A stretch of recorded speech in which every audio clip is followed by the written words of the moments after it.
అందరికీ నమస్తే. తెలంగాణ శరణార్థులు, వెల్కమ్ టు జరపైలం టీవీ. ఎక్కడైతే ప్రజల ఆర్తనాదాలు, వాళ్ళ నిరసనలు, ఇలా ప్రభుత్వం అనుసరిస్తున్నటువంటి ప్రజా వ్యతిరేక విధానాలను వ్యతిరేకిస్తూ రోడ్లపైకి వచ్చి ఇలా నిరసన తెలియపుతారో ఆ వార్త జరపైలం టీవీ ముందుగా చదువుతుంది. ఎందుకంటే ప్రజా గొంతుకగా ప్రజా అర్థనాదాల వార్తలను ముందుగా ప్రాధాన్యత ఇస్తుంది. అందులో భాగంగా ఇలా విద్యార్థి, ఇలా యువజనుల, నిరుద్యోగుల యొక్క అర్థనాదాలని ముందుగా చదవబడుతుంది. నమస్తే తెలంగాణలో నిర్బంధంలో నిరుద్యోగి గ్రూప్ పోస్టుల పెంపు కోసం నిర్ణయిస్తున్న ఓ యువతిని అరెస్ట్ చేసి తీసుకెళ్తున్న పోలీసులు. సెక్రటేరియట్ ముట్టడిలో అరెస్ట్ అయిన బీసీ జనసభ నేత రాజారాం యాదవ్, విద్యార్థి నేతలు ఉదయం సచివాలయం, సాయంత్రం సిటీ సెంట్రల్ లైబ్రరీ, ఉద్యోగుల నిరసనలతో ఉద్రిక్తత. అడుగడుగున అడ్డుకున్న పోలీసులు. ఎక్కడికక్కడ అరెస్టులు, లైబ్రరీ గేట్ల మూసి మరీ నిర్బంధం. ఢిల్లీకి చేరిన ఉద్యమం నేడు జంతర్ మంతర్ వద్ద ధర్నా, రాహుల్ గాంధీ ఇంటి ముట్టడికి పిలుపు. అంతిమంగా ఈ ఉద్యమం ఢిల్లీ చేరింది. ఎగిసి పడుతున్నటువంటి విద్యార్థి నిరుద్యోగ ఉద్యమం ఢిల్లీ చేసుకున్నటువంటి పరిస్థితి. ఇవాళ ఈ తెలంగాణ నిరుద్యోగుల ఇలా విద్యార్థి నిరుద్యోగుల ఉద్యమం అనేది 1969 నుంచి కూడా ఈ ఉద్యమం ఎగిసిపడుతుంది. ఏ ప్రభుత్వాలైతే నిరుద్యోగుల ఆకాంక్షలపై ఇలా అశ్రద్ధ చేశారో ఆ ప్రభుత్వాలు కూలిపోయినటువంటి చరిత్ర మనకు 1969 నుంచి కూడా మనకు ఆ చరిత్ర చెప్పుతుంది. ఇలా రేవంత్ రెడ్డి ప్రభుత్వం ప్రధానంగా నిరుద్యోగులు, వారి కుటుంబ సభ్యుల ఓటుతో ఇలా ప్రధానంగా గెలిచినటువంటి పరిస్థితి. అసెంబ్లీ ఎన్నికల ముందు నిరుద్యోగులు, వారి కుటుంబ సభ్యులు చేసినటువంటి ప్రచారం కాంగ్రెస్ గెలుపులో ఒక కీలకమైనటువంటి అంశంగా మనం చెప్పుకోవచ్చు. ఆనాడు నిరుద్యోగుల వెన్నుదన్నుగా నిలిచి మేము కాంగ్రెస్ పార్టీ అధికారంలోకి వస్తే ఖచ్చితంగా మీ సమస్యలు పరిష్కారం చేస్తామని మాట ఇచ్చి స్వయంగా రాహుల్ గాంధీని ఇక్కడికి తీసుకొచ్చి అదే నిరుద్యోగి విద్యార్థులతో ముచ్చటింపజేసి రాహుల్ గాంధీ స్వయంగా మాటిచ్చినటువంటి పరిస్థితి. ఇవాళ ఎన్నికలు అయిపోయిన తర్వాత కాంగ్రెస్ పార్టీ నిరుద్యోగి, వారి కుటుంబ సభ్యుల ఓటుతో గెలిచి ఇవాళ వారి యొక్క సమస్యలను అశ్రద్ధ చేస్తున్నటువంటి సందర్భంలో ఇట్లాంటి నిరుద్యోగ విద్యార్థుల ఆందోళనలు ఇవాళ ఎగిసిపడుతున్నటువంటి పరిస్థితి. ఇవాళ ప్రతిసారి ప్రతి ప్రభుత్వం తెలంగాణ నిరుద్యోగ విద్యార్థి జీవితాలతో ఆటలాడుకున్నది, వారిని బలి చేసినది. ఇవాళ ప్రధానంగా తెలంగాణ డిమాండ్ నియామకాలనే డిమాండ్లో ఇవాళ వాస్తవంగా నిరుద్యోగ విద్యార్థులు తెలంగాణ ఉద్యమంలో, మలిదశ తెలంగాణ ఉద్యమంలో కలిసి వచ్చి ఒక ఉవ్వెత్తున లేచినటువంటి ఉద్యమానికి ఇవాళ విద్యార్థుల యొక్క పాత్ర కీలకమైనది. ఇప్పటి వరకు వారికి ఉద్యోగ నియామకాలు జరగకపోవడంతో నిరాశ చెందుతున్నటువంటి పరిస్థితి. పూర్తి నిరాశ నిస్పృహలో ఉన్నటువంటి వేళ ఇవాళ మళ్ళీ BRS party alias TRS party మమ్మల్ని మోసం చేసింది. ఉద్యమానికన్నా ముందు విద్యార్థులకు మాట ఇచ్చి దగా చేసింది. 10 సంవత్సరాల కాలంలో వెలమక్కుల పిచ్చితో ఇవాళ టీఆర్ఎస్ ప్రభుత్వం అలియాస్ బీఆర్ఎస్ ప్రభుత్వం వారి కుటుంబాలకు, వారి వెలమ కుటుంబాలకు, వారి తండ్రి కొడుకు బిడ్డలు కలిసే వాళ్ళు మొత్తం ఈ సంపదను దోసుకున్నటువంటి పరిస్థితి. నిరుద్యోగుల నోట్లో మట్టి కొట్టారని చెప్పేసి ఇవాళ ఎన్నో ఆశలు కాంగ్రెస్ పై పెట్టుకుంటే ఇవాళ అధికారంలోకి వచ్చి 7 నెలలు గడుస్తున్నప్పటికీ కాంగ్రెస్ పార్టీ ఇచ్చిన మాట ప్రకారం నిలుపుకోకపోవడం, అందున కాంగ్రెస్ పార్టీ నేతలు కొందరు అహంకారపూరితమైనటువంటి మాటలు మాట్లాడడం, ముఖ్యమంత్రితో సహా కాంగ్రెస్ పార్టీ కొందరు నేతలు అహంకారపూరితమైనటువంటి మాటలు మాట్లాడడంతో ఇవాళ పూర్తి నిరాశ నిస్పృహ చెంది ఉద్యమం ఉవ్వెత్తున ఎగిసిపడుతుంది. నెహ్రూ దీక్షలు చేసే వాళ్ళను కూడా విద్యార్థి నిరుద్యోగ సమస్యలపై దీక్షలు చేసే వాళ్ళను అవమానించడం ద్వారా ఆ ఉద్యమం ఇంకా అవమానానికి గురవుతూ ఇవాళ ఉద్యమ ప్రతిఘటనగా ఢిల్లీ చేరినటువంటి పరిస్థితి. ఢిల్లీ చేరిన ఉద్యమం జంతర్ మంతర్ వద్ద ధర్నా, రాహుల్ గాంధీ ఇంటి ముట్టడికి ఇలా పిలుపు అని చెప్పేసి ఇవాళ ఎప్పుడైతే మీరు ఇక్కడ తెలంగాణలో నిరుద్యోగ విద్యార్థి ఆకాంక్షల ఉద్యమాన్ని అవమానించారో ఢిల్లీ చేరినటువంటి ప్రభుత్వం రాహుల్ గాంధీ ఇచ్చిన మాటకు ఇక్కడ రేవంత్ రెడ్డి ప్రభుత్వం అమలు చేయడంలో వైఫల్యం చెందుతూ మమ్మల్ని అవమానిస్తున్నారని చెప్పేసి ఢిల్లీలో జంతర్ మంతర్ వద్ద ఇలా రాహుల్ గాంధీ ఇంటి ముందు ఇవాళ దీక్షలు ఇలా నినాదాలతో మారుమోగేటటువంటి పరిస్థితి ఉన్నది. అంటే రేవంత్ రెడ్డి సర్కార్ యొక్క అహంకార పూరితమైనటువంటి వైఫల్యం కారణంగా ఈ ఉద్యమం అంతిమంగా ఢిల్లీ చేరింది.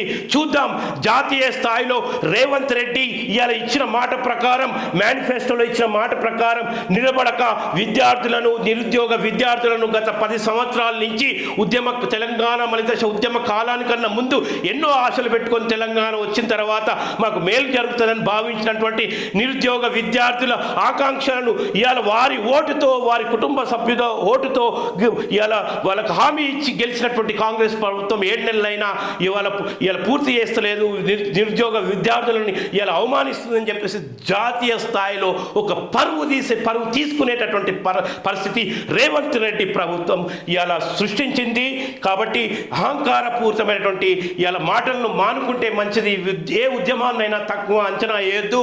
ఎందుకంటే నిరుద్యోగ విద్యార్థులను ఒక రజాకార్ మూకల్లాగా కొందరి గూండాలను ముంగట పెట్టి మోచేతులతో కొట్టించినటువంటి పరిస్థితి, కొందరి గూండాలను ముంగట పెట్టి మోచేతులతో కొట్టించినటువంటి పరిస్థితి నిరుద్యోగ విద్యార్థులను. అంటే ఎంత దమనకాండకు దిగుతున్నారు, బరి తెగించి దిగుతున్నారు. దీని పట్ల సర్వత్రా ఇలా తెలంగాణ వ్యాప్తంగా కూడా ఒక తీవ్రమైనటువంటి ఒక రేవంత్ రెడ్డి అనుసరిస్తున్నటువంటి నిర్బంధ కాండపై ఒక వ్యతిరేకత స్టార్ట్ అయిందని చెప్పుకోవచ్చు. ఇలా మళ్ళీ ఇక్కడ రాజారాం యాదవ్ను అరెస్ట్ చేసి తీసుకొని పోతున్నారు బీసీ జనసభ నాయకులు. ఇలా ప్రజా సంఘాలు కూడా, ఎందుకంటే రేవంత్ రెడ్డి ఇలా నువ్వు నిరుద్యోగ విద్యార్థులను అవమానిస్తూ ఆయన విద్యార్థే కాదు, ఆయన పరీక్ష రాస్తలేడు అని చెప్పేసి ఇలా సంఘీభావం ఎవరైతే తెలియజెప్తూ పక్క జడ్సన్ లాంటి వాళ్ళు సంఘీభావం తెలియజెప్తూ ఇలా దీక్షలు చేస్తే అవమానించినటువంటి పరిస్థితి. దానికి భిన్నంగా ఇవాళ మేమందరం కదం దొక్కుతాం, విద్యార్థి నిరుద్యోగులకు వెన్నంటి ఉంటామని చెప్పేసి ఉస్మానియా యూనివర్సిటీ మాజీ ఉద్యమ విద్యార్థి నాయకుడు, అట్లాగే నేటి బీసీ జనసభ నాయకుడు రాజారాం యాదవ్ ఆధ్వర్యంలో సంఘీభావంగా ఇలా నిరసన వ్యక్తం చేస్తే అక్రమంగా అరెస్ట్ చేసినటువంటి పరిస్థితి మనం చూడొచ్చు. ఇక్కడ ఉద్యోగుల ఆందోళనతో అశోక్ నగర్ అట్టుడికింది. పలు కాలనీలను పోలీసులు అష్టదిగ్బంధనం చేశారు. సోమవారం సాయంత్రం ఆర్టీసీ క్రాస్ రోడ్కు ర్యాలీగా బయలుదేరిన గ్రూప్స్ అభ్యర్థులను సిటీ సెంట్రల్ లైబ్రరీ లోపలికి తోసి బయటికి గేట్లు మూసివేస్తున్న పోలీసులు. లాస్ట్ ఏ ప్రభుత్వం వచ్చినా విద్యార్థుల యొక్క, నిరుద్యోగుల యొక్క వాళ్ళు ఇచ్చినటువంటి మాటలు నిలబెట్టుకోలేని ప్రభుత్వాలు పోలీసు బలప్రయోగంతో అణచివేసేటటువంటి ప్రయత్నం ఇప్పుడు కాంగ్రెస్ పార్టీ పాలన కూడా కొనసాగుతుంది. అశోక్ నగర్ లైబ్రరీ వద్ద కొద్దిగా ఉధృతమైనటువంటి వాతావరణం నెలకొంది నిన్న సాయంత్రం. ఎందుకంటే ఉదయం నిన్న సెక్రటేరియట్ వద్ద భారీ పోలీస్ బందోబస్తుతో ఈ ఉద్యమాన్ని, వాళ్ళ యొక్క నిరసనను అడ్డుకోవాలని చూశారు. అక్రమ అరెస్టులు చేయడం జరిగింది.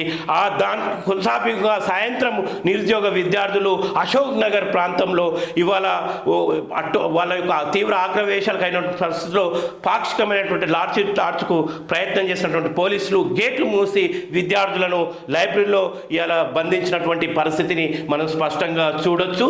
ఇట్లా పోలీసు బలగాలను అడ్డు పెట్టుకొని ఈ రకంగా చేయడం అనేది కరెక్ట్ కాదని చెప్పేసి సర్వత్రా నిరసనలు వ్యక్తం అవుతున్నాయి.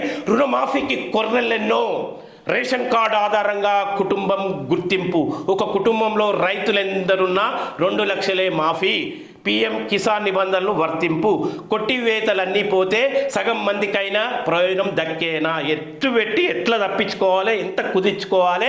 ఎన్నికల సందర్భంగా కాంగ్రెస్ పార్టీ ఇచ్చిన మాటను నిలబెట్టుకోకపోవడంతో పాటు ఆలస్యం చేస్తూ, జాప్యం చేస్తూ అధికారంలోకి వచ్చి 7 నెలలు గడిచినప్పటికీ ఇలా తీవ్రమైనటువంటి జాప్యం చేస్తూ దానికి కుంటి సాకులతో కూడుకున్నటువంటి కొన్ని షరతులను విధిస్తున్నది.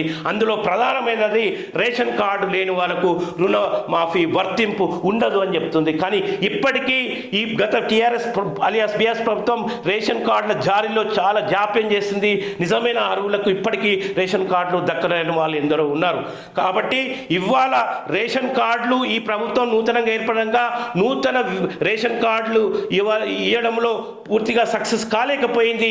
కానీ అడ్డదారులలో ఒక నిబంధనలు పెడుతూ ఇవాళ రుణమాఫీని ఎంతమంది లబ్ధిదారులకు ఎట్లా ఏ విధంగా ఎగ్గొట్టేటటువంటి ప్రయత్నం చేద్దామనేది ఇవాళ కాంగ్రెస్ పార్టీ ఒక విధానంగా మనకు కనిపిస్తుంది, అనుమానం కూడా మనకి వేస్తుంది. చూద్దాం. రూపాయలు 2 లక్షల కన్నా ఎక్కువ ఉన్న రుణాలన్నీ రైతులే చెల్లించారట, తర్వాతే ఖాతాలో డబ్బులు ఇస్తారట. అనర్హులకు రుణమాఫీ అయితే తిరిగి రికవరీ, బంగారం కుదవపెట్టి పంట రుణాలకు వర్తించదు, బంగారం కుదవపెట్టిన పంట రుణాలకు ఇది వర్తించదట. 29 అంశాలపై బ్యాంకుల నుండి వివరాలు సేకరణ, మార్గదర్శకాలు విడుదల చేసిన రాష్ట్ర ప్రభుత్వం. రూపాయలు 2 లక్షల రుణమాఫీకి ప్రభుత్వం సోమవారం మార్గదర్శకాలు జారీ చేసింది. రాష్ట్రంలో భూమి కలిగిన ప్రతి రైతు కుటుంబానికి రూపాయలు 2 లక్షల రుణమాఫీ చేయనున్నట్టు మార్గదర్శకాల్లో పేర్కొన్నది. తెల్ల రేషన్ కార్డు ఆధారంగా కుటుంబానికి గుర్తించనున్నట్లు స్పష్టం చేసింది. కేంద్ర ప్రభుత్వం అమలు చేస్తున్న పీఎం కిసాన్ పథకం మినహాయింపులను కూడా చేస్తున్నట్లు పేర్కొన్నది. ఏ కుటుంబానికైనా రూపాయలు 2 లక్షలకు మించిన రుణం ఉంటే ఎక్కువ ఉన్న ఆ మొత్తాన్ని ఆయా రైతులు బ్యాంకులకు చెల్లించాలని, ఆ తర్వాతనే రుణమాఫీ నిధులు వారి ఖాతాలో జమ చేస్తామని వెల్లడించింది. దీనికి సంబంధించి 2018 డిసెంబర్ నుండి 12 నుండి 2023 వరకు, అంటే 2023 వరకు ఒక తేదీని నిర్దేశించినటువంటి పరిస్థితి. ఇలా మనం ఇక్కడ చూస్తున్నాం. ఒక తేదీని నిర్దేశించి ఆ తేదీలోగా తీసుకున్నటువంటి వాళ్లకు మాత్రమే మేము రుణమాఫీని అమలు చేస్తామని చెప్పేసి అలా బీఆర్ఎస్ మన కాంగ్రెస్ ప్రభుత్వం పేర్కోవడం మనం ఒక ప్రకటన రూపంలో చూస్తున్నాం. రుణమాఫీకి కొర్రీలెన్నో, రేషన్ కార్డు ఆధారంగా కుటుంబం గుర్తింపు. ఒక కుటుంబంలో రైతులెందరున్నా 2 లక్షలే మాఫీ అట. పీఎం కిసాన్ నిబంధనలు వర్తింపు. కొట్టివేతలన్నీ పోతే సగం మందికైనా ప్రయోజనం దక్కేనా? రేషన్ కార్డు ఆధారంగా కుటుంబం గుర్తింపట. మరి రేషన్ కార్డు ఆధారంగా కుటుంబం గుర్తింపు అన్నప్పుడు మార్గదర్శకాల్లో ఎన్నో సందేహాలు వస్తున్నాయి. మార్గదర్శకాలతో మరింత గందరగోళం ఏర్పడుతుంది. కొన్నేళ్లుగా కొత్త రేషన్ కార్డులు లేవు. మరి కొన్నేళ్లుగా కొత్త రేషన్ కార్డులు లేనప్పుడు గత టీఆర్ఎస్ పార్టీ ఆధ్వర్యంలో కానీ ఇప్పుడు నూతనంగా ఎన్నికైనటువంటి కాంగ్రెస్ ప్రభుత్వం 7 నెలలు గడుస్తున్న కొత్త రేషన్ కార్డులు కొన్నేళ్లుగా ఇవ్వనప్పుడు మరి నిజమైనటువంటి రైతులను ఎట్లా లబ్ధిదారులను గుర్తిస్తారు రుణమాఫీకి?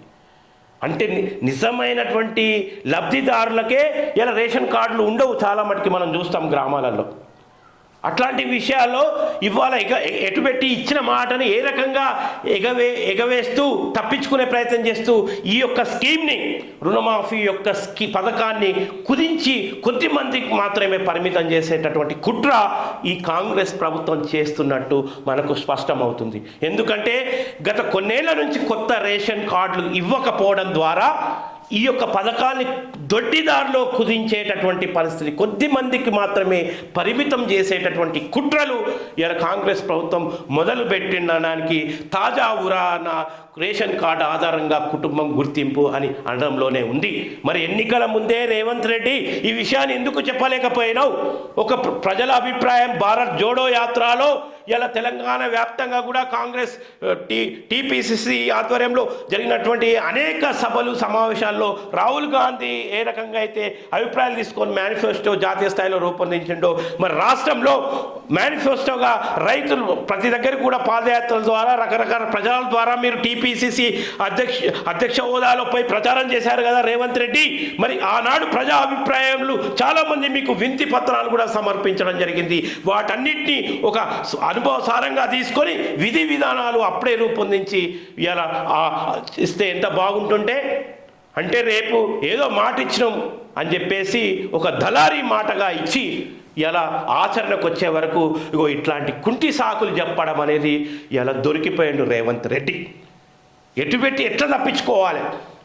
గారడీ మాటలతో ఎన్నికల ముందు మేనిఫెస్టోలో రైతు రుణమాఫీ అని చెప్పేసి లాస్ట్ ఎన్నో ఏళ్ల నుంచి రేషన్ కార్డులు జారీ చేయడంలో జాప్యమైంది. అది పరిష్కారం చేయకుండా ఇలా ఒక గైడ్ లైన్స్ వర్తింపజేయడము, ఏది రేషన్ కార్డు ఆధారంగా కుటుంబ గుర్తింపు అనేది ఇది నిజమైనటువంటి ఇలా పేద రైతు లబ్ధిదారులకు అన్యాయం చేయడం అనేది చెప్పొచ్చు. ఎందుకంటే ప్రభుత్వాల వైఫల్యం కారణంగానే కొన్నేళ్ల నుంచి రేషన్ కార్డులు ఇవాళ ఇవ్వడంలో వైఫల్యం జరిగింది. కొన్నేళ్లుగా కొత్త రేషన్ కార్డులు లేవు. గత టీఆర్ఎస్ పార్టీ ఆధ్వర్యంలో కావచ్చు, BRS party alias BRS party అటు కాంగ్రెస్ పార్టీ ఆధ్వర్యంలో మీ ప్రభుత్వాల యొక్క వైఫల్యం, మీ వైఫల్యాన్ని అడ్డు పెట్టుకొని రేషన్ కార్డు ఆధారంగా గుర్తింపు ఎట్లా చేస్తారని ఒక ప్రశ్నార్థకంగా మిగులుతున్నటువంటి పరిస్థితి మనం ఇక్కడ చూడొచ్చు. రూపాయలు 2 లక్షల కన్నా ఎక్కువ ఉన్న రుణాలన్నీ రైతులే చెల్లించాలట, తర్వాతే ఖాతాల్లో డబ్బులు ఇస్తారట. ఈడ కూడా ఒక షరతు పెట్టిండు, 2 లక్షల కన్నా ఎక్కువ ఉన్న రుణాలు ఉంటే వాళ్ళకి రైతులే చెల్లించుకోవాలి. 2 లక్షల వరకే రైతులకు రుణమాఫీ విధిస్తున్నాడు, రుణమాఫీ అమలు చేస్తున్నాడు. 2 లక్షలు దాటితే రైతులు అవి చెల్లించుకోవాలట. అనర్హులకు రుణమాఫీ అయితే తిరిగి రికవరీ చేయాల్సిందే. ఎందుకంటే బీఆర్ఎస్ ప్రభుత్వం alias టీఆర్ఎస్ ప్రభుత్వం దొంగలకు వారి యొక్క ఒక మాఫియా లాగా మన రైతు బంధును వర్తింపజేసి ఇలా తెలంగాణ ప్రజల యొక్క సంపదను మొత్తం లూటీ చేసి వాళ్ళ పాలు చేసింది, రియల్ ఎస్టేట్ లేర్ల పాలు చేసింది. కాబట్టి అది రికవరీ చేయాల్సినటువంటి అవసరం ఉన్నది. ఇది మంచి విషయమే. బంగారం కుదువెట్టిన పంట రుణాలకు వర్తించదట ఈ పథకం. 29 అంశాలపై బ్యాంకుల నుండి వివరాలు సేకరణ మార్గదర్శకాలు విడుదల చేసిన రాష్ట్ర ప్రభుత్వం అని చెప్పేసి ఒక ప్రకటనగా మనం చూడొచ్చు. అట్లా కొత్తవి ఇవ్వకుండానే మాఫీ చేస్తారా? అట్లయితే లక్షల కుటుంబాలు అనర్హత. వాస్తవం, కొత్త రేషన్ కార్డులు ఇవ్వకుండా కొత్తవి ఇవ్వకుండానే మాఫీ చేస్తారని ఒక ప్రశ్న వస్తుంది. PM కిసాన్ నిబంధనలు అనర్హులుగా రిటైర్డ్ ప్రభుత్వ ఉద్యోగులు, ఖచ్చితంగా ఇది మంచి నిర్ణయమే. రాజ్యాంగబద్ధ పదవుల్లో వారికి వర్తించదు. Very good. IASలు IPSలకు కూడా వారి యొక్క రియల్ ఎస్టేట్ భూములకు ఇవాళ రైతు బంధు అందించినటువంటి దౌర్భాగ్య పరిస్థితి ఏది? ఆ వెలమ కులపిచ్చి ప్రభుత్వం, కేసీఆర్ ప్రభుత్వం, టీఆర్ఎస్ ప్రభుత్వం alias బీఆర్ ప్రభుత్వం అంత భ్రష్టు పట్టించి ప్రజాధనాన్ని వాళ్ళ పాలు చేసింది. తీసుకున్నోంటనే సిగ్గుండాలి. IAS IPS అధికారులకు లక్షల్లో జీతాలు తీసుకుంటూ పరోక్షంగా సెటిల్మెంట్లు చేసుకునేటటువంటి పరిస్థితి అవినీతి అధికారులు ఎందరో చూసినాం. తీసుకోవడానికి ప్రజాసొమ్ము తీసుకోవడానికన్నా సిగ్గుండాలి, కనీసం నైతికత ఉండాలి. మంత్రులు తీసుకున్నారు, మల్లారెడ్డి లాంటి వాడు తీసుకున్నాడా? ఇంత దౌర్భాగ్య పరిస్థితి ఏం తక్కువైంది మల్లారెడ్డికి? కాబట్టి ఒక రాబందులు తీసుకున్నటువంటి పరిస్థితి చూసినాం మనం. ఇలా రాజ్యాంగ పదవుల్లో వారికి వర్తించదు. డాక్టర్లు, న్యాయవాదులు, ఇంజనీర్లు, IT చెల్లింపుదారులు రుణమాఫీకి దూరమే. మంచి నిర్ణయం ఇది. ఎందుకంటే నిజమైన లబ్ధిదారులకు, నిజమైన కష్టం చేసి దుక్కిలు దున్నటువంటి బక్క రైతుకు ఈ రుణమాఫీ అందడంలో ప్రభుత్వం ఇట్లాంటి విషయాలు తీసుకోవడం పట్ల హర్షం వ్యక్తం చేద్దాం మనం. ఇది అమలు చేయాలి. ప్రభుత్వ ఉద్యోగులకు రుణమాఫీ లేనట్లే, వెరీ గుడ్, మంచిదే. Ration card link PM Kisan నిబంధనలు వర్తింపే కారణం 7 లక్షల కుటుంబాలకు నష్టం అని చెప్పేసి ఒక వార్తా కథనాన్ని మనం చూడొచ్చు. ఇలా రూపాయలు 2 లక్షల రుణమాఫీకి ప్రభుత్వం సోమవారం మార్గదర్శకాలు జారీ చేసింది. రాష్ట్రంలో భూమి కలిగిన ప్రతి రైతు కుటుంబానికి రూపాయలు 2 లక్షల రుణమాఫీ చేయనున్నట్లు మార్గదర్శకాల్లో పేర్కొన్నారు. తెల్ల రేషన్ కార్డు ఆధారంగా కుటుంబాన్ని గుర్తిస్తున్నట్లు స్పష్టం చేసింది. కేంద్ర ప్రభుత్వం అమలు చేస్తున్న PM కిసాన్ పథకం మినహాయింపును కూడా వర్తింపజేయనున్నట్లు పేర్కొన్నది. ఏ కుటుంబానికైనా రూపాయలు 2 లక్షలకు మించి రుణం ఉంటే ఎక్కువ ఉన్న ఆ మొత్తాన్ని ఆయా రైతులు బ్యాంకులకు చెల్లించాలని, ఆ తర్వాతనే రుణమాఫీ నిధులు వారి ఖాతాలో జమ చేస్తామని వెల్లడించింది. 2018 నుండి 2023 డిసెంబర్ 9 వరకు ఉన్న స్వల్పకాలిక పంట రుణాలను మాత్రమే మాఫీ చేయనట్లు స్పష్టం చేసింది. అంటే 2018 నుంచి 2023 డిసెంబర్ వరకు ఉన్న స్వల్పకాలిక పంట రుణాలను మాత్రమే, ఈ మధ్య అప్పు తీసుకున్న వాళ్లకు మాత్రమే రుణమాఫీ చేయనున్నట్లు స్పష్టం చేసింది. బ్యాంకుల నుండి రైతులు రుణాల వివరాలను ప్రత్యేక పోర్టల్ ద్వారా సేకరిస్తున్నారు. మార్గదర్శకాల్లోని ముఖ్యాంశాలు: భూమి కలిగిన ప్రతి రైతు కుటుంబానికి రూపాయలు 2 లక్షల వరకు గల స్వల్పకాలిక పంట. ఇంకోటి 2018 డిసెంబర్ 12 నుండి 2023 డిసెంబర్ 9 మధ్య రుణాలు తీసుకున్న రెన్యువల్ చేసిన రైతులకు మాత్రమే రుణమాఫీ అట. 2018 నుంచి 2023 డిసెంబర్ 9 మధ్య రుణాలు తీసుకున్న వారికే రుణమాఫీ. కుటుంబాన్ని యూనిట్గా తీసుకొని రూపాయలు 2 లక్షలు అసలు వడ్డీ కలిపి రుణమాఫీ అట. తెల్ల రేషన్ కార్డు ఆధారంగా కుటుంబాన్ని నిర్ధారిస్తారు. అందుకు ఆధార్ నెంబర్లు లింకు చేసి కుటుంబాన్ని గుర్తిస్తారు. రుణమాఫీ డబ్బులు నేరుగా రైతు బ్యాంకుల్లో ఖాతాల్లో జమ అవుతాయి. మరి కొత్తగా సంసారాలు ఏర్పాటవుతాయి, పిల్లలు ఏర్పడతారు, సంసారాలు ఏర్పడతారు. వాళ్ళకు అయ్యా భూమి మంచిస్తాడు, విడిపోయినాక ఎవరి సంసారం వాందే, ఎవరికి సంబంధం ఉండదు. వాడికి కొత్త రేషన్ కార్డు ఉండదు. పాపం వాడు అప్పు తీసుకుంటాడు, ఆ రైతు అప్పు తీసుకుంటాడు. ఆ రైతు పరిస్థితి ఏం కావాలి? అంటే మీరు ఏదైతే రుణమాఫీ అమలు చేస్తున్నారో అందులో చాలా డొల్లాతనం ఉన్నది, రైతులను మభ్యపెట్టే తీరున్నది. మరి వాళ్ళు ఆశపడ్డ వాళ్ళు అరే నా రుణమాఫీ లబ్ధి అవుతుందని సంకలు జరుపుకున్నటువంటి రైతులు ఇలా వాళ్ళ పరిస్థితి ఇప్పుడు మేము లేవు కదా, అరే మాకు కొత్తగా మాకు ఇవి లేవు, మాకు కొత్త అవకాశాలు లేకుండా అయిపోయినా మరి ఏంది అని వాళ్ళు తల్లడిల్లేటటువంటి పరిస్థితి కూడా ఉంటుంది కదా. వీటన్నిటిని కూడా పరిగణలోకి తీసుకోవాల్సినటువంటి అవసరము ఈ ప్రభుత్వాలకు ఎంతైనా ఉన్నది అనే విషయాన్ని స్పష్టంగా మనకు తెలియజెప్పేటటువంటి పరిస్థితి ఉన్నది. ఇక్కడ ఇంకోటి అలిగింది, మన సునీతమ్మ అలిగింది, మాజీ మంత్రి. ఎందుకు అలిగింది సునీతమ్మ అనే విషయాన్ని చూద్దాం. ఓడిన అభ్యర్థి వేదికపై ప్రజలు ఎన్నుకున్న ఎమ్మెల్యే నేలపై చూసినా ఓడిన అభ్యర్థి ఆ నియోజకవర్గంలో ఇవాళ మీదున్నాడు, కిందనేమో మన సబితమ్మ ఉన్నది. ప్రభుత్వ కార్యక్రమంలో ప్రోటోకాల్కు భిన్నంగా కాంగ్రెస్ నేత కిచ్చెన్న గారి లక్ష్మారెడ్డి వేదికపై కూర్చుండగా నేలపై కూర్చొని నిరసనలు తెలుపుతున్న ఎమ్మెల్యే సబితా ఇంద్రారెడ్డి. వాస్తవం కిచ్చెన్న లక్ష్మారెడ్డిని ఓడగొట్టిరు ఆ నియోజకవర్గ ప్రజలు. ఆయన మీద కూర్చుండు, ఏమేమి కింద కూర్చుంది ఒక ఆడబిడ్డ, తెలంగాణ ఆడబిడ్డ కింద కూర్చుంది. ఏమైంది మరి? ఓడిన అభ్యర్థి వేదికపై ప్రజలు ఎన్నుకున్న ఎమ్మెల్యే నేలపై ప్రజా పరిపాలనలో ప్రజా తీర్పు అపహాస్యం, కొత్తపేటలో ప్రోటోకాల్కు తిలోదకాలు అధికారుల తీరుపై ఎమ్మెల్యే సబిత ఆగ్రహం, స్టేజీ ముందు నేలపై బైఠాయించి నిరసన, బీఆర్ఎస్ కాంగ్రెస్ కార్యకర్తల తోవులాట జరిగిందట. ఇది కారణాలట. ప్రజల ఆశీర్వాదాలతో గెలిచిన ప్రజాప్రతినిధులు ప్రభుత్వ అధికారిక కార్యక్రమంలో పాల్గొనడం సహజం. అది ప్రజాస్వామ్య స్ఫూర్తి. ప్రజాక్షేత్రంలో ఓడి ప్రభుత్వ కార్యక్రమాలకు సంబంధం లేని వ్యక్తి అధికారిక స్టేజీ మీద కూర్చోవడం ఏంటి? అంతే కదా. ప్రజాక్షేత్రంలో ఓడి ప్రభుత్వ కార్యక్రమాలకు సంబంధం లేని ఓడగొట్టిన ఇంటికాడ కూర్చోవాలి మరి లేని వ్యక్తి, లేకపోతే ప్రజా సంస్థలో తిరగాలి. మరి అట్లాంటి ఆయన ప్రజాక్షేత్రంలో ఓడి కిషన్ గారి లక్ష్మారెడ్డి ప్రభుత్వ కార్యక్రమాలకు సంబంధం లేని వ్యక్తి అధికారిక స్టేజీ మీద కూర్చోవడం ఏంటి? అది ప్రజాస్వామ్యాన్ని అవమానించడమే, ప్రజా తీర్పును అవహేళన చేయడమే. రంగారెడ్డి జిల్లా మహేశ్వరం నియోజకవర్గం పరిధిలోని కొత్తపేటలో సోమవారం అదే జరిగింది. 5 సార్లు, మిగతా 3వ పేజీలో చూద్దాం. 5 సార్లు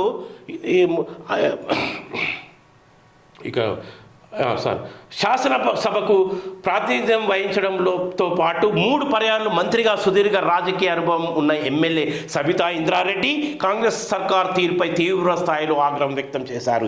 ఇదే అధికారిక స్టేజ్ ముందు నేలపై బైఠాయించి నిరసన వ్యక్తం చేశారు. ప్రజాపాలనలో కాంగ్రెస్ ప్రభుత్వం ప్రజాప్రతినిధులకు ఇచ్చే గౌరవం ఇదా అని మండిపడ్డారు.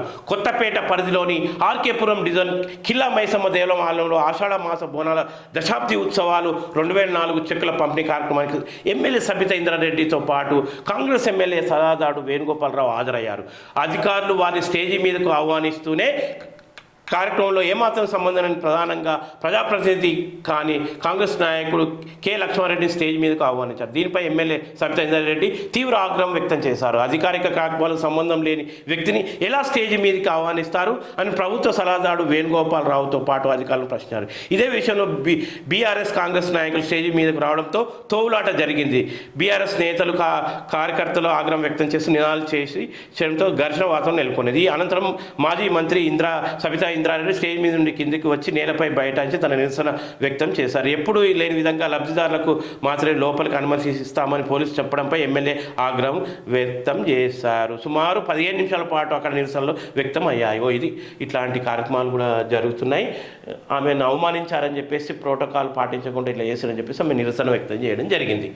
సెక్రటేరియట్లో విద్యార్థి నిరుద్యోగుల యొక్క ఆందోళన విషయం చూద్దాం. వాటికి మద్దతు ఇచ్చినటువంటి ప్రజా సంఘాల నేతలు మరోవైపు ఈ ఫోటోలో చూడొచ్చు. సోమవారం సెక్రటేరియట్ ముట్టడికి వచ్చిన రాజారాం యాదవ్, జంగయ్య తదితరులను అడ్డుకున్న పోలీసులు అనే దృశ్యాన్ని చూసుకుంటున్నాం. మరోవైపు చిక్కడపల్లి సిటీ సెంట్రల్ లైబ్రరీ వద్ద నిరుద్యోగులను అరెస్ట్ చేస్తున్న పోలీసులు. సెక్రటేరియట్ ముట్టడి సక్సెస్ అని చెప్పేసి ఇలా మళ్ళీ వీళ్ళది ఈ గులాబీ రంగు ఉంటే ఈ ఉద్యమం సక్సెస్ కాదు. మళ్ళీ మీ గులాబీ రంగు వచ్చి హరీష్ రావు ఏదైతే మా తెలంగాణ దళిత బహుజన విద్యార్థి నిరుద్యోగులను ఇలా ఏ రకంగా పక్కదారి పట్టించి తానేదో ముట్టించుకుంటున్నట్టు అగ్గిపెట్ట దొరకలేదు, పెట్రోల్ పోసుకున్నాక అగ్గిపెట్ట దొరకలేదు కుంటి సాకుతో తప్పించుకొని మిగతా విద్యార్థి ఒక పరోక్ష పిలుపునియడం ద్వారా శ్రీకాంత్ ఆత్మహత్య చేసుకున్నటువంటి దౌర్భాగ్య పరిస్థితి. మళ్ళీ ఈ ఉద్యమాన్ని అడ్డు పెట్టుకొని పింకుమయం చేసి మళ్ళీ ఆత్మహత్యలకు పురిగొల్పేటటువంటి సంస్కృతి కూడా కొన్ని ప్రయత్నాలు జరుగుతున్నాయి. కాబట్టి పింకీలు అవపడద్దు. నిజమైన సత్యంగా విద్యార్థి ఉద్యమ నాయకులు ఇలా పాల్గొనాలి. విద్యార్థి నిరుద్యోగులు బాధితులు చేస్తున్నటువంటి ఈ ఉద్యమానికి సంఘీభావంగా మనందరం ఉండాలి తప్పితే ఇవాళ మళ్ళీ దానికి ఒక కలర్ పూసి పింక్ కలర్ పూసి ఇగో మళ్ళీ దానికి పెద్ద మళ్ళీ ఈ ఐటమ్ మీద సెక్రటరీ ఉంటాడు సక్సెస్ అని చెప్పేసి మళ్ళీ ఏదో భూదాన్ కోసం పనిలో బీఆర్ఎస్ టీఆర్ఎస్ కార్యకర్తలు రాసేసి వాళ్ళని పెట్టుకున్నారు ఈ పేపర్ నమస్తే. ఎందుకు ఇట్లా దొంగ వేషాలు ఎందుకు ఇవన్నీ? ఇక ఏంది టైటిల్ ఒకటి, ఆ టైటిల్లో దద్దరిల్లిన సచివాలయం అని చెప్పి మళ్ళీ వీళ్ళ పైత్యాన్ని పింకీలు అంటే పింకీ ఆడ ఆల్రెడీ రేవంత్ రెడ్డి ప్రభుత్వం అంటుంది ఏమంటారు, ఇదంతా బీఆర్ఎస్ పార్టీ కుట్ర అంటుంది. అట్లా ప్రజలు పక్కదారి పట్టించేటటువంటి పరిస్థితి. నిరుద్యోగుల ఆర్తనాదాలు, ఆకలి కేకలు, విద్యార్థుల యొక్క ఆర్తనాదాల్ని వాళ్ళు లోపటి నుంచి వచ్చినటువంటి ఉద్యమం అది. ఆ ఉద్యమానికి మళ్ళీ మీ కలర్ పూయొద్దని దయచేసి వేడుకున్నాం. మీ కలర్ పూస్తే మళ్ళీ మా విద్యార్థులు అనవసరమైనటువంటి ఏదైనా ఉద్రిక్తకు లోనే ఏమైనా చేసుకునేటువంటి ప్రమాదాలు ఉంటాయి. కాబట్టి ఇట్లా పింక్మయం చేయొద్దు అనేది మనం కోరుకుందాం. ఇంకోటి ఇక పెద్ద ప్రకటనలు వాళ్ళే అవపడతారు. ఇంకోటి మనకు ఇట్లాంటి వార్తలు చూద్దాం. నిరుద్యోగుల సమస్యలపై అఖిల పక్షాన్ని పిలవండి. ఆర్ కృష్ణయ్య సమస్యల పరిష్కారం కోసం ఉద్యమిస్తున్న నిరుద్యోగులపై ప్రభుత్వం నిర్బంధం సరైనది కాదని, వారికి సమస్యల పరిష్కారం కోసం వెంటనే రాష్ట్ర ప్రభుత్వం అఖిలపక్షాన్ని పిలవాలని రాజ్యసభ సభ్యుడు ఆర్ కృష్ణయ్య డిమాండ్ చేశారు. ఈ మేరకు ఆయన సోమవారం ఓ లేఖను విడుదల చేశారు. అఖిలపక్ష సమావేశంలో నిరుద్యోగుల సమస్యలపై చర్చించి పరిష్కరించాలని ముఖ్యమంత్రి రేవంత్ రెడ్డిని కోరారు. గ్రూప్ 1లో 1:100, గ్రూప్ 2-3 పోస్టులను పెంచడం, డిఎస్సి వాయిదా, టీచర్ పోస్టులు తదితర అంశాలపై చర్చిస్తే తప్పకుండా పరిష్కారం లభిస్తుందని ఆయన ఒక ప్రకటన ఇచ్చాడు. నిర్బంధంలో నిరుద్యోగి, సిటీ సెంట్రల్ లైబ్రరీలో రణరంగం, గ్రూప్స్ పోస్టుల పెంపుపై కోసం ఆందోళన, ర్యాలీకి అనుమతి ఇవ్వని పోలీసులు, గేటు దాటి రాకుండా ఆంక్షలు, వచ్చిన వారిని వచ్చినట్టే అరెస్టులు, వార్త కవరేజ్కి వెళ్ళిన జర్నలిస్టులు అరెస్ట్ అని చెప్పేసి ఒక వార్తా కథనం మనం చూస్తూ, నిరుద్యోగులకి ఇది కృత్రిమ ఉద్యమం. ఇగో చూసినావా, మీరు పింకీమయం చేస్తే ఇగో ఇట్లా పింక్ కలర్ పెట్టి పింక్ కండగాలు కప్పుకొని మీరు ఇట్లాంటి వస్తే కాసుకొని ఉన్నాడు ఈ పటేలు. ఏ పటేలు? చిన్నారెడ్డి పటేలు. ఏం చెప్తుండు మనకు? నిరుద్యోగులది కృత్రిమ ఉద్యమం అట. నిరసనల వెనుక రాజకీయ ప్రోద్బలం, త్వరలో 9,000 పోస్టులతో మరో డిఎస్సి, అన్ని రంగాలు 30 లక్షల ఉద్యోగాలు, మాటల వరకే పరిమితము, ప్రజాభవన్కు వచ్చి నిరసన తెలపండి, ప్రభుత్వాన్ని అప్రదిష్ట పాలు చేయకండి, ప్రణాళిక సంఘం చైర్మన్ చిన్నారెడ్డి. ఇక మస్తు చెప్తారు మీరు, కానీ మీరు ఏమైనా రాజకీయంగా అనుకోరు, కానీ నిరుద్యోగులను లాగకండి, వారి ఉద్యమాన్ని అపహాస్యం చేయకండి. ఓ చిన్నారెడ్డి పటేలా, వాళ్ళను ఇట్లా పక్కదారి పట్టించి వాళ్ళ ఉద్యమాన్ని అవమానం చేసేటటువంటి మాటలే ఇవన్నీ కృత్రిమ ఉద్యమం అని అంటున్నావు కదా. ఇది కృత్రిమ ఉద్యమం ఎట్లయితే చెప్పండి? ఇట్లాంటి ప్రకటనలు చేయడం అనేది చిన్నారెడ్డి మానుకుంటే మంచిది. ఇట్లా మళ్ళీ మరో దారిలో ఇది అవమానించడం. మన రేవంత్ రెడ్డి అవమానిస్తాడు, ఇంకోడేమో మన ఎన్ఎస్ఏ నాయకుడని అవమానిస్తాడు. రకరకాల వాళ్ళు నిరుద్యోగుల ఆర్తనాదాలని కృత్రిమ ఉద్యమం ఎట్లా అంటారు? ఇది పూర్తిగా నిరుద్యోగులను అవమానించేటటువంటి మాట. కాబట్టి మీరు ఇచ్చిన మాట నిలబెట్టుకొని మాట్లాడు. ఇవన్నీ పనికిరాని ప్రకటనలు పేపర్లలో వేయడం కూడా కరెక్ట్ కాదనే విషయాన్ని మనం చూద్దాం. ఇగో ఢిల్లీకి చేరిన ఉద్యమం, పోయిన అభ్యర్థే కాదన్నాడు ముఖ్యమంత్రి. జేఎన్యూలో పోయి అభ్యర్థే కాదన్నాడు మోతీలాల్ నాయక్ను. ఆయన ఆల్రెడీ హాల్ టికెట్ పెట్టి సామాజిక నేను అభ్యర్థిని అని చెప్పేసి నిరూపించుకున్న పరిస్థితి. ఈ రకంగా రేవంత్ రెడ్డి దగ్గర ఉన్నటువంటి కొందరు కాంగ్రెస్ పార్టీ నాయకులు, తర్వాత కొందరు అహంకారపూరితమైన మాటలు మాట్లాడుతూ ఢిల్లీకి ఉద్యమం చేరింది. నేడు జంతర్ మంతర్లో నిరుద్యోగుల ధర్నా, రేవంత్ రెడ్డి హఠావో తెలంగాణ బచావో నిదానంతో మోతీలాల్ నాయక్ పోరాటం చదవాల్సినటువంటి విషయం. రాష్ట్రంలోని నిరుద్యోగుల ఉద్యమం దేశ రాజధాని ఢిల్లీకి చేరింది. గల్లీలోని కాంగ్రెస్ సర్కార్ పట్టించుకోకపోవడంతో ఢిల్లీ కాంగ్రెస్కు తమ తడాకా చూపించేందుకు నిరుద్యోగులు ఢిల్లీ వెళ్లారు. రేవంత్ సర్కార్ తీను ఢిల్లీ వేదికగా ఎండగట్టేందుకు రాహుల్ గాంధీ ఇంటి ముట్టడికి పిలుపునిచ్చారు. మంగళవారం ఢిల్లీ జంతర్ మంతర్తో ధర్నా నిర్వహించనున్నారు. నిరుద్యోగ జేఏసీ నేత మోతీలాల్ నాయక్ నేతృత్వంలో 30 మంది ప్రతినిధుల బృందం సోమవారం ఢిల్లీకి చేరింది. జంతర్ మంతర్లో ధర్నాకు అనుమతి ఇవ్వాలని ఢిల్లీ డీసీపీని కలిసి వినతిపత్రాన్ని సమర్పించారు. ఢిల్లీ డీసీపీని కలిసి వినతి పత్రాన్ని సమర్పించారు. ఈ ధర్నాకు అనుమతి చేయాలని చెప్పేసి. చూడు, మీరు అవమానిస్తే ఢిల్లీకి చేరింది. ఆడ రాహుల్ గాంధీ పరువు తీస్తున్నట్టే లెక్క రేవంత్ రెడ్డి. రేవంత్ రెడ్డి అనుసరిస్తున్నటువంటి అహంకారపూరితమైనటువంటి ప్రకటనలు ఏవైతే చేసిండో వాటి కారణంగా ఢిల్లీలో ఇవాళ రాహుల్ గాంధీ అవమానాలు ఎదుర్కొనేటటువంటి పరిస్థితి వస్తుంది. చూద్దాం మరి రాహుల్ గాంధీ ఏ మేరకు స్పందిస్తారు. ఒక ముఖ్యమైనటువంటి వార్త నవ తెలంగాణలో మోడీ నాయకత్వంలో బీజేపీ ముగిసిపోతుంది. సుబ్రహ్మణ్య స్వామి విమర్శ న్యూఢిల్లీ నుంచి. మోడీ నేతృత్వం కొనసాగితే బీజేపీ టైటానిక్ నావలా మునిగిపోతుందని ఫైర్ బ్రాండ్ నేత సుబ్రహ్మణ్య స్వామి వ్యాఖ్యానించారు. బీజేపీ బీటలు వారుతుందని, అది మునిగిపోవడం ఖాయమని ఆయన చెప్పారు. వివిధ రాష్ట్రాల శాసనసభకు జరిగిన ఉప ఎన్నికల ఫలితాలు బీజేపీకి చేదు అనుభవాన్ని మిగిల్చిన నేపథ్యంలో సుబ్రహ్మణ్య స్వామి సామాజిక మాధ్యమం ఎక్స్లో స్పందించారు. బీజేపీలో మనం టైటానిక్ నావ మాదిరిగా మునిగిపోవడం చూడాలంటే మోడీ నేతృత్వమే ఉత్తమం. బీజేపీ నావ బీటలు వారుతుంది, అది మరింత మునిగిపోతుందని ఆయన వ్యాఖ్యానించారు. ట్విట్టర్లో ఒకటి వ్యాఖ్యానించినటువంటి వార్తను మనం చూడొచ్చు. మాకు తెలిసింది మీకు చెప్తాం. పీసీ ఘోష్తో సీనియర్ ఐఏఎస్లు రామకృష్ణారావు, స్మితా సబర్వాల్, వికాస్ రాజ్, సోమేష్ కుమార్, రంజిత్ కుమార్ హాజరు. పీపీటీ ఇచ్చిన జేఏసీ నేత రఘు నోటీసులకు స్పందించని నాగిరెడ్డి. కాళేశ్వరం లోపాలపై కొనసాగుతున్న విచారణ, నేడు వెదిరే శ్రీరామ్ హాజరని చెప్పేసి ఒక వార్తను మనం ఇక్కడ చూస్తున్నాం. సైబరాబాద్లో డ్రగ్స్ పట్టివేత, రూపాయలు 35 లక్షల విలువైన మందు స్వాధీనం, 5 నిందితులు అరెస్టు. డ్రగ్స్ తీసుకున్న వాళ్ళు ప్రముఖ హీరోయిన్ తమ్ముడు వివరాలు వెల్లడి. రాజేంద్ర డీసీపీ శ్రీనివాస్. ఇక చెప్పరాదు, ఎవరో ఆ హీరోయిన్ చెప్పరాదు. మన ఆ హీరోయిన్కు ఆయన ఏమవుతాడు, మన సుటరికం అవుతాడు, ఏమన్నా డ్రామారావు సుటరికం అవుతాడా, అది కూడా చెప్తే అయిపోతుంది. డైరెక్ట్ ఇవ్వాలి కదా మరి. డైరెక్ట్ డ్రామారావు ఆ హీరోయిన్కి ఏమవుతాడు, ఆ బంధుత్వం అయింది, ఆ హీరోయిన్ తమ్ముడు డ్రగ్స్లో ఇరుక్కున్నాడు. గట్లుంది పరిస్థితి. రైట్. ఇంకోటి ముఖ్యమైనటువంటి వార్త, స్టాలిన్ అడుగుతున్నాడు, మన ఎమర్జెన్సీలో తీసుకున్న నిర్ణయాలన్నీ రద్దు చేస్తారా? బీజేపీ ప్రభుత్వానికి తమిళనాడు సీఎం స్టాలిన్ సూటి ప్రశ్న. ఎమర్జెన్సీలో తీసుకున్న నిర్ణయాలను రద్దు చేస్తారని చెప్పేసి స్టాలిన్ ఇలా కరెక్ట్ ఒక చెంపపెట్టు ప్రశ్న అడిగిండు బీజేపీ ప్రభుత్వాన్ని. మరి చూద్దాం ఆ ప్రశ్న యొక్క వివరాల్ని మనం చూద్దాం. ఎటువంటి ప్రశ్న, చెంపపెట్టులాగా ఎటువంటి ప్రశ్న అడిగాడు అనేది. ఎమర్జెన్సీలో తీసుకున్న నిర్ణయాలని రద్దు చేస్తారా? బీజేపీ ప్రభుత్వానికి తమిళనాడు సీఎం స్టాలిన్ సూటి ప్రశ్న. ఎమర్జెన్సీ సమయంలో విద్యపై కాంగ్రెస్ తీసుకున్న నిర్ణయాన్ని రద్దు చేస్తారా అని తమిళనాడు ముఖ్యమంత్రి పీకే స్టాలిన్ సోమవారం కేంద్రంలో బీజేపీ ప్రభుత్వాన్ని సూటిగా ప్రశ్నించారు. విద్యా అంశాన్ని రాష్ట్ర జాబితా నుండి ఉమ్మడి జాబితాలోకి మార్చిన నిర్ణయాన్ని ఉపసంహరించేందుకు అప్పటి బీజేపీ నేతృత్వంలో కేంద్ర ప్రభుత్వం ముందుకు వస్తుందా అని స్టాలిన్ ప్రశ్నించారు. అంటే ఏంటి, విద్యా అంశాన్ని రాష్ట్ర జాబితాల నుండి ఉమ్మడి జాబితాలోకి మార్చిన నిర్ణయాన్ని ఉపసంహరించేందుకు ఇప్పటి బీజేపీ నేతృత్వంలోని కేంద్ర ప్రభుత్వం ముందుకు వస్తుందా అని స్టాలిన్ మంచి ప్రశ్న వేశాడు.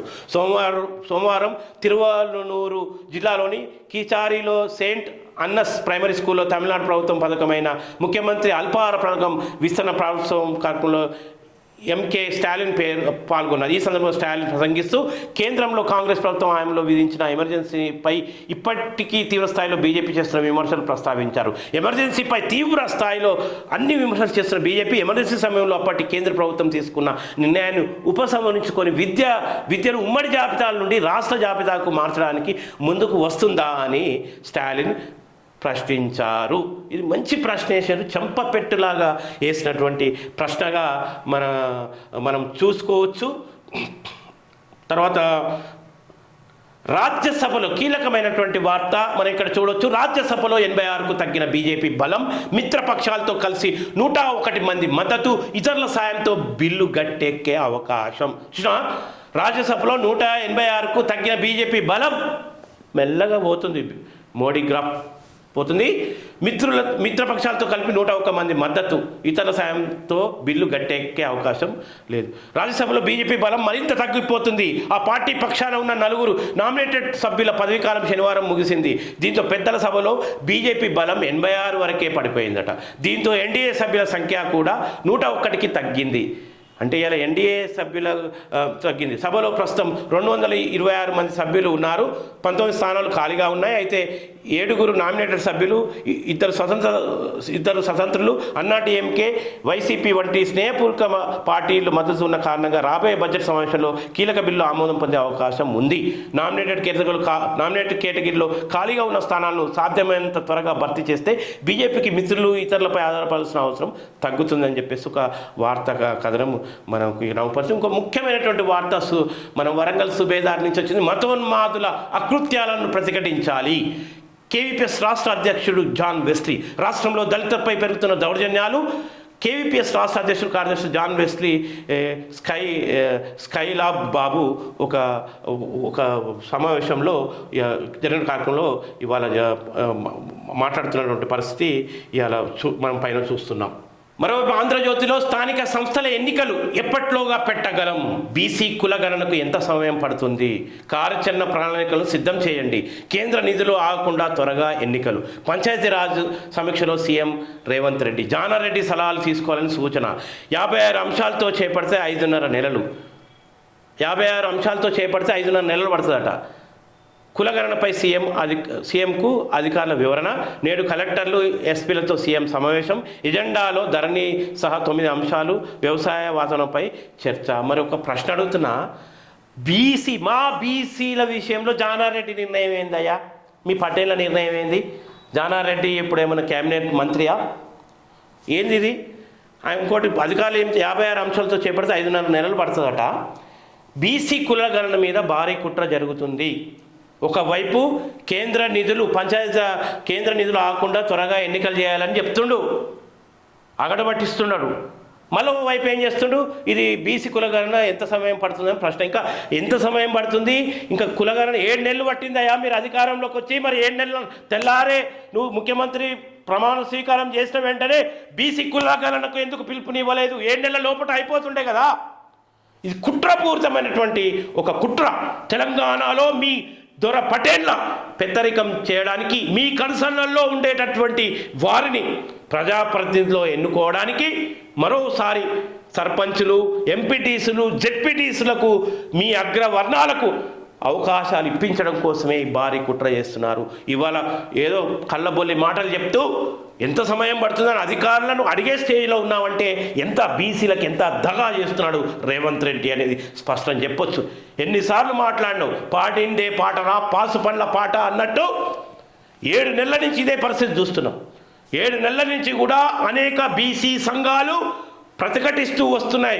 వెంటనే బీసీలకు రాహుల్ గాంధీ భారత్ జోడో యాత్రలో బీసీ కులగణన జరిపించాలని మాట ఇచ్చిండు. మరి ఇప్పటికీ ఎందుకు ఇంకా దాని యొక్క విధి విధానాలను రూపొందిస్తూ మొదలు పెట్టలేదని మీరు ప్రమాణ స్వీకారం చేసినప్పటి నుంచి నెత్తి నోరు మొత్తుకుంటూ సెమినార్ల రూపంలో, సభల రూపంలో, అనేక పత్రికా ప్రకటన రూపంలో ప్రశ్నిస్తున్నటువంటి పరిస్థితి కదా. మరి ఎందుకు అప్పటి నుంచి నువ్వు ఇంకా చిత్తశుద్ధితో ప్రయత్నం చేస్తలేవు? ఇప్పటికి కూడా ఎంత టైం పడుతుంది అని అధికారులను అడుగుతున్నాడు. అధికారులను అడిగితే వాళ్ళు ఇచ్చేటటువంటి సమాధానాలు అట్లున్నాయి. బీసీ కుల గణనకు ఎంత సమయం పడుతుందా? ఇది ఎంత మోసకారి స్టేట్మెంటు రేవంత్ రెడ్డి నుంచి. మోసం చేయడమే. మళ్ళా 5 ఏళ్ల వరకు గ్రామాలలో మీ దొర పటేళ్ల అజమాయిషిలో పట్టు సాధించుకోవడానికే బీసీ కులగణనకు తర్వాత కేంద్ర నిధులు ఆగకుండా త్వరగా ఎన్నికలు అనే కాడికి ఈ రెండింటికి మధ్య పోటీ పెడుతున్నావు. ఇగో కేంద్ర నిధులు ఆగకుండా త్వరగా ఎన్నికలు, కేంద్ర నిధులు వస్తాయి, ఇవి ఆగకుండా తొందరగా ఎన్నికలు జరపాలి. ఈ అగడు పెట్టేస్తున్నాడు. ఈ అగడు పెట్టి, తొందరపాటు పెట్టి బీసీ కులగణన జరపక ముందే స్థానిక సంస్థలకు ఎన్నికలు నిర్వహించేటటువంటి ఒక భారీ కుట్ర రేవంత్ రెడ్డి ప్రభుత్వం చేస్తున్న దానికి మనకు పరస్పర విరుద్ధమైనటువంటి ఒక వాక్యాలు. దీనికి కేంద్ర నిధులు ఆకుండా త్వరగా ఎన్నికలు, బీసీ కులగణనకు ఎంత సమయం పడుతుంది? రెండింటిని కంపేర్ చేసుకుంటే రేవంత్ రెడ్డి యొక్క అగ్రకుల కుట్ర, బీసీలపై బీసీ అణచివేత మనకు స్పష్టమవుతుంది. దానికట మన జానారెడ్డి సలహాలు తీసుకోవాలంట. ఆర్ కృష్ణన్న బీసీ జాతి విముక్తి కోసం, బీసీ కులాల విముక్తి కోసం, బీసీ శ్రామిక జన కులాల విముక్తి కోసం ఎన్నో దశాబ్దాల నుంచి ఉద్యమాలు నడుపుతుండు. మరి ఆయన నిర్ణయం ఎందుకు తీసుకోరు? ఇలా బీసీ సంఘాల నేతలు నెత్తి నోరు మొత్తుకుంటున్నారు. వాళ్ళందరినీ బీసీ మేధావుల ప్రొఫెసర్ మురళీ మనోహర్ సార్ లాంటి వాళ్ళ నిర్ణయాలు ఎందుకు తీసుకోరు? వాళ్ళకు అనుభవం ఉంటుంది కదా, బీసీ సమాజం ఎట్లా బాగుపడుతుంది, ఏ రకంగా చేయాలని చెప్పేసి అనేక సభా వేదికలు కార్యక్రమాల రూపంలో దశాబ్దాల నుంచి వాళ్ళు పోరాటం చేస్తూ ప్రభుత్వాన్ని డిమాండ్ చేస్తూ వస్తున్నారు కదా. బీసీ మేధావులు వాళ్ళందరినీ కలుపుకొని ఏ రకంగా చేద్దామనే ఒక్క సమావేశం అన్న నిర్వహించినవా? జానారెడ్డిని అడుగుతాడట.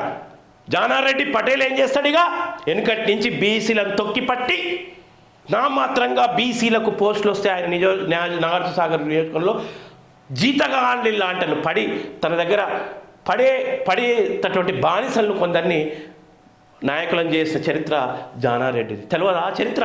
ఉమ్మడి నల్లగొండ జిల్లా మాది, ఉమ్మడి నల్లగొండ జిల్లాని చూసినాం జానారెడ్డి చరిత్రను. మళ్ళా అట్లాంటి పటేల్గిరి చేసిన వాళ్ళనే ఆయన సలహాలు తీసుకోవాలి. అరే బీసీ సంఘాల నేతల సలహాలు, ఆర్ కృష్ణన్న లాంటి వాళ్ళ సంఘాలు, రాజారాం యాదవ్ లాంటి వాళ్ళ, మన ప్రొఫెసర్ మురళీ మనోహర్ సార్ లాంటి వాళ్ళ సలహాలు వద్దా? మా బీసీల యొక్క ప్రయోజనానికి మీ జానారెడ్డి పటేల్ యొక్క సలహాలు ఎందుకు? ఇక్కడ బీసీల యొక్క అభ్యున్నతికి బీసీ మేధావుల సలహాలు, బీసీ ఉద్యమకారుల సలహాలు చాలా అవసరం. రేవంత్ రెడ్డి ఇది గుర్తుపెట్టుకోవాలి. కాబట్టి ఈ ఆలస్యం చేయడానికి కుట్ర జరుగుతుంది. కులగణన, బీసీ కులగణన జరిగినాకనే మీరు ఎన్నికలు నిర్వహించాలని యావత్ బీసీ సమాజం గర్జిస్తుంది. కాబట్టి ఏ మేరకు ఇవాళ రేవంత్ రెడ్డి తప్పించుకునే ప్రయత్నం చేస్తాడో, ఇవాళ మొత్తం ఒక వాచ్ డాగ్ లాగా బీసీ జర్నలిస్టులు ఎదురు చూస్తున్నారు. ప్రతి దగ్గర నీ బీసీ జర్నలిస్టులు ఒక వాచ్ డాగ్ లాగా బీసీ జర్నలిస్టులు ఇవాళ ఎదురు చూస్తున్నారు. ఏ మాత్రం తేడా జరిగినా ఇలా ప్రజల ముందు ఈ కుట్రలను పెట్టేటటువంటి, ఈ జాప్యం చేసేటటువంటి పరిస్థితులను ముందుకు తీసుకొచ్చేటటువంటి పరిస్థితి ఉంటుంది. నేడు జిల్లా కలెక్టర్ ఎస్పీలతో సీఎం సమావేశం. ఎజెండాలో ధరణి సహా 9 అంశాలు, వ్యవసాయం వాతావరణంపై చర్చట. పంచాయతీరాజ్ శాఖకు ఎన్నికల కేంద్ర ప్రభుత్వం నుండి వచ్చే నిధులు ఎట్టి పరిస్థితుల్లో ఆగే పరిస్థితి తలెత్తకూడదని ముఖ్యమంత్రి రేవంత్ రెడ్డి అధికారులకు స్పష్టం చేశారు. ముందుగా నిర్దేశించుకున్న ప్రకారం రాష్ట్రం బీసీ కులగణన చేపట్టేందుకు ఎంత సమయం పడుతుందో చెప్పాలని అడిగారు. కులగణన పూర్తయ్యాక బీసీ రిజర్వేషన్ల పెంపుతో పాటు స్థానిక సంస్థల ఎన్నికలు ఎప్పుడు నిర్వహించగలుగుతామో ఒక అంచనాకు రావాలని కోరారు. స్థానిక సంస్థల ఎన్నికల్లో బీసీ రిజర్వేషన్ల పెంపునకు సంబంధించిన తక్షణ కార్యాచరణ ప్రణాళిక రూపొందించాలని ఆదేశించారు. ఇక ఇది ఎట్లా అంటే చాలా దారుణం. ఎందుకంటే తొందర పెట్టి మళ్ళీ ఇంకో కుట్ర జరుగుతుంది. ఓటర్ లిస్ట్ ఆధారంగా బీసీ కులగణన అన్నట. అలా సంపూర్ణంగా బీసీ కులగణన జరుగుతుందా?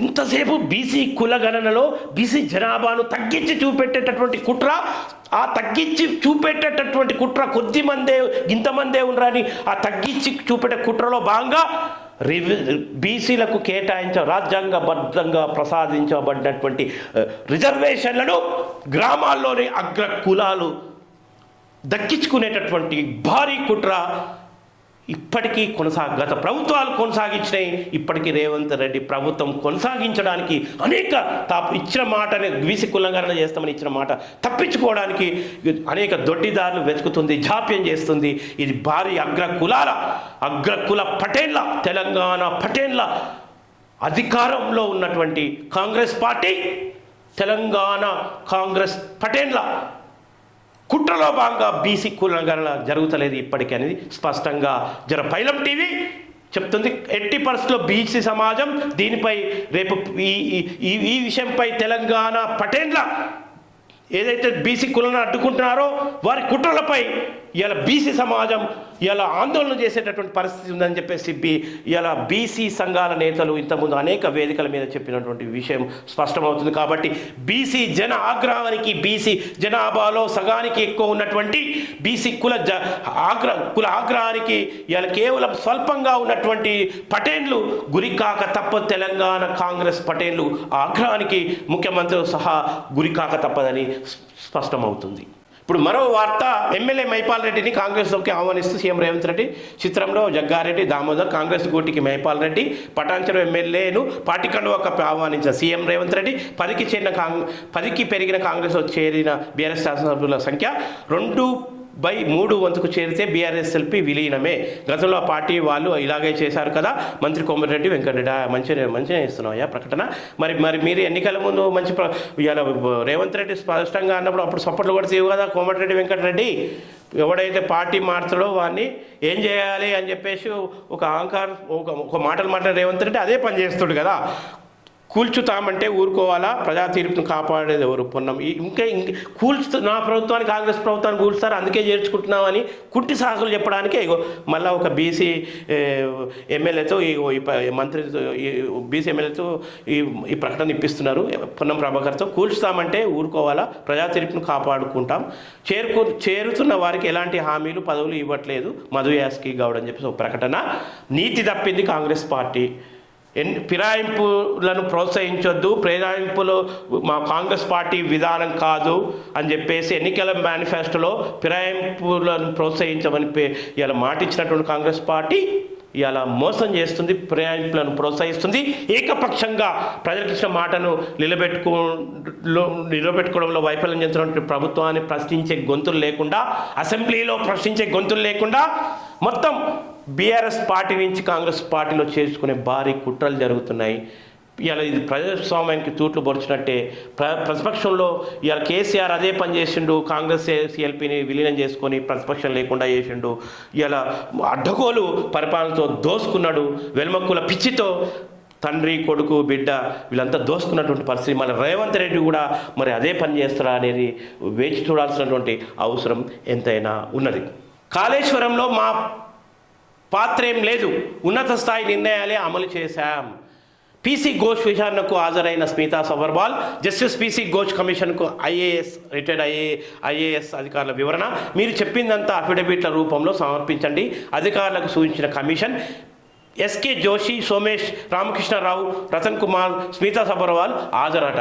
మంచి పని చేస్తుంది. ఎందుకంటే ఏదైతే జస్టిస్ ఘోష్ కమిషన్ అనేక విషయాలు వెలికి తీస్తుంది. ఫ్యాక్ట్ ఫైండింగ్ కమిటీ లాగా తెలంగాణ ప్రజల ముందు కేసీఆర్ ప్రభుత్వము ఈ కాళేశ్వరం ప్రాజెక్టు నిర్మాణంలో ఇవాళ జరిగినటువంటి అవకతవకల విషయంలో తెలంగాణ సమాజానికి ఎంతో మేలు చేకూర్చేటటువంటి పని చేస్తుంది. అందులో భాగంగానే ఇలా ఐఏఎస్ ఐపీఎస్లను వివరణ కోరింది, రిటైర్డ్ ఐఏఎస్లను వివరణ కోరింది.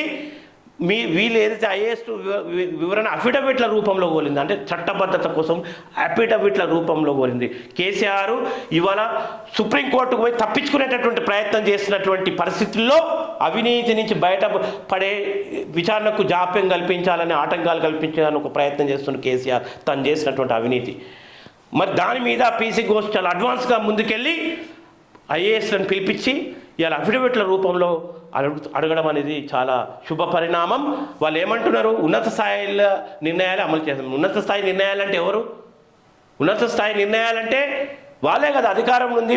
కేసీఆర్ అల్టిమేట్గా కేసీఆర్ హరీష్ రావు వాళ్ళ కుటుంబ పరివారమే కదా.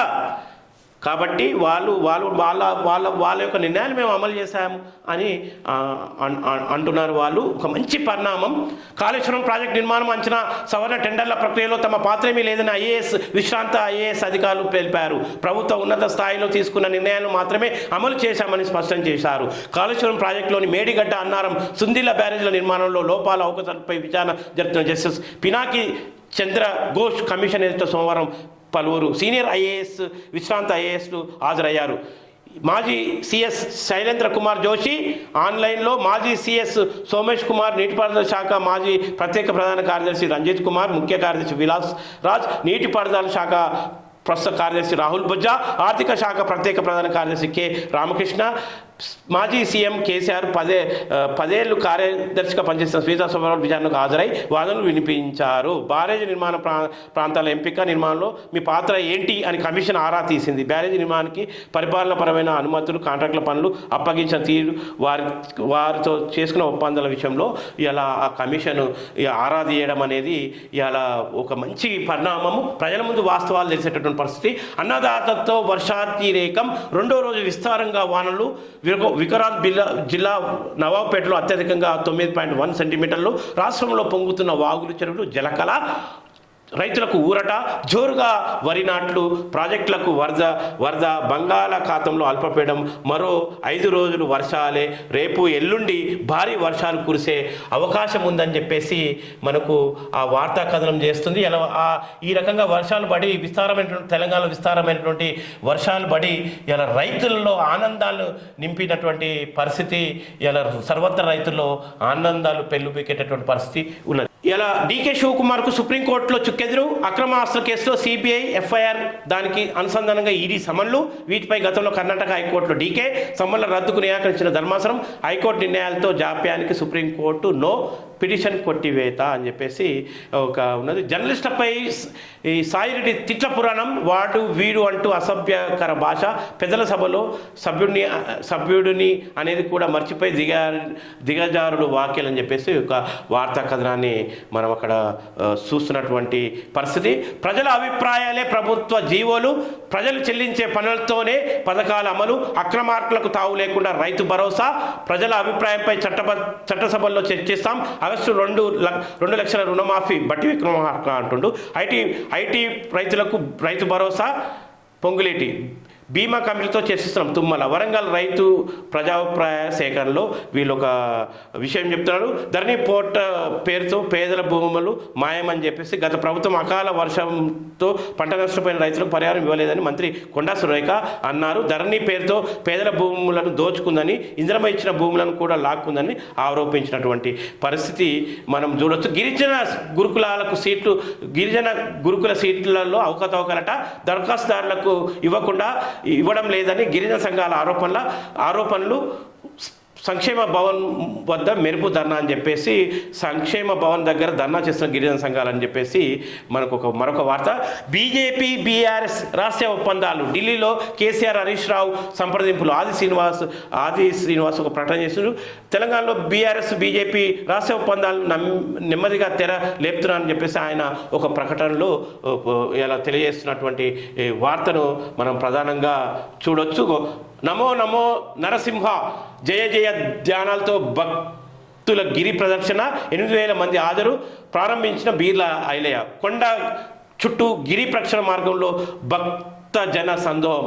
నిన్న యాదగిరిగుట్ట దేవస్థానంలో ఇది జరిగినటువంటి ఒక వార్త, కీలకమైనటువంటి వార్తనే ఇది.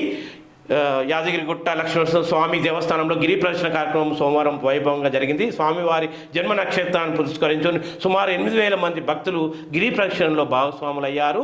ఈ యొక్క ప్రదర్శనను వందలాది మందితో కొండ చుట్టూ జరిగింది. కొండ చుట్టూ గిరి ప్రదక్షిణ మార్గంలో భక్తుల జన సందోహం అని చెప్పొచ్చు. బీర్లయ్య స్థానిక ఎమ్మెల్యే, ఆలేరు ఎమ్మెల్యే ఈ గిరి ప్రదక్షిణలో ఇలా పాల్గొని ఒక ప్రత్యేకమైనటువంటి ఆకర్షణగా నిలిచినటువంటి పరిస్థితి. బీలైలయ ఈవో భాస్కర్ రావు, అనువంశిక ధర్మకర్త భాస్కర్ అని నరసింహమూర్తి గిరి ప్రదక్షిణను ప్రారంభించినట్టు ఒక వార్తా కథనాన్ని మనము చూస్తున్నటువంటి పరిస్థితి.